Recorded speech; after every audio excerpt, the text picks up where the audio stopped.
நான் சொல்றத கேளுங்கண்ணா. ம், ம். இப்ப இது மாதிரி கிளாஸ் எடுக்கிறோம் இல்லையா? ஆமா. கிளாஸ் எடுக்கும் போது உங்களால 25% தான் கத்துக்கவே முடியும். புரியுறதா? ம். வெறும் ஆமாமா. 25% தான் கத்துக்க முடியும்.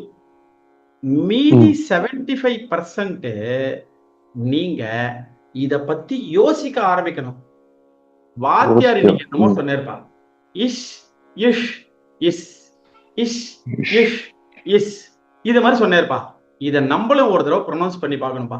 இத திருப்பி போட்டு போட்டு கேட்டு நீங்க ப்ரொனவுன்ஸ் பண்றீங்க பாத்தீங்களா? அப்போ ஆமா. உங்களுக்கு 25% கிடைக்கும். நான் கத்து கொடுத்தது 25% தான். நீங்க போட்டு போட்டு கேட்டு பிராக்டிஸ் பண்ணும்போது 100% கிடைச்சிடாது. 25 தான் கிடைக்கும். உடனே ம். சுரேஷ் அண்ணா என்ன பண்றார்? இதே மாதிரி யாராவது ஒருத்தரை பிடிக்கிறோம்னு சொல்லி சுரேஷ் அண்ணாக்கு பக்கத்தாத்திலேயே ஒருத்தர் இருக்கார். அவரும் சம்ஸ்கிருத பிரியர். அவர்தான் சம்ஸ்கிருதம் எல்லாம் ம். வாசிக்கணும்னு ஆசைப்படுறாரு. அவர்கிட்ட போறார். சுவாமி, ம். எங்க வாத்தியார் எனக்கு இஷ், இஷ், இஸ் இப்படின்னு சொல்லி கொடுத்தார். இஷ். நீங்க என்ன சொல்றீங்க? அவர் சொல்றார், அடடே எங்க வாத்தியார் அப்படிதான் சொல்லி கொடுத்தார். இஷ், இஷ், இஸ். ம். இப்போ நீங்க உங்களுடைய ஹவு டு சே தட் அனுபவங்கள் அனுபவங்கள் இத ம். நீங்க அவருக்கு ஷேர் பண்ணிக்கிறீங்க. அவருடைய அனுபவங்களை நீங்க வாங்கிக்கிறீங்க. இது மாதிரி பரஸ்பர அனுபவங்கள் மூலமா another 25% கிடைக்கும். சரியா? 25. ஓ!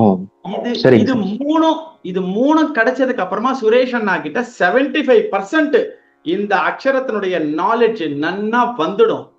கடைசி 25% புஸ்தகத்தை எடுத்து வாசிக்கும் போது வாசிக்கும்போது. சுக்லாம் பரதரம். நம்ம இதுக்கு முன்னாடி வரைக்கும் சுக்லாம் பரதரம் ம். சுக்லாம் பரதரம் சொல்லியிருந்தோமே, அது தப்பு. சுக்லாம் பரதரம். சரி, அடுத்தது நம்ம எல்லாரும் சுப்ரபாதம் வாசிக்கும் போது சுப்ரபாதம் சுப்ரபாதம். வாசமே அச்சோ தப்பு.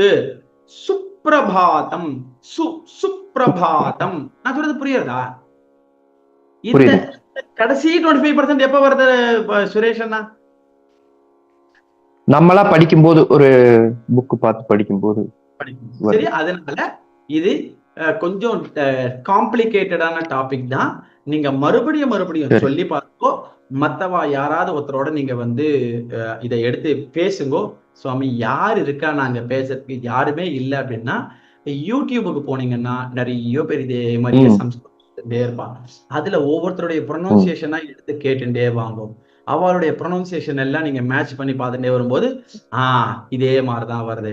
அது உங்களுக்கு வந்து ஒரு கான்வர்சேஷன் மாதிரி அமைஞ்சிரும். சரியா? கடைசியா நீங்க புத்தகம் எடுத்து படிச்சு பாருங்க.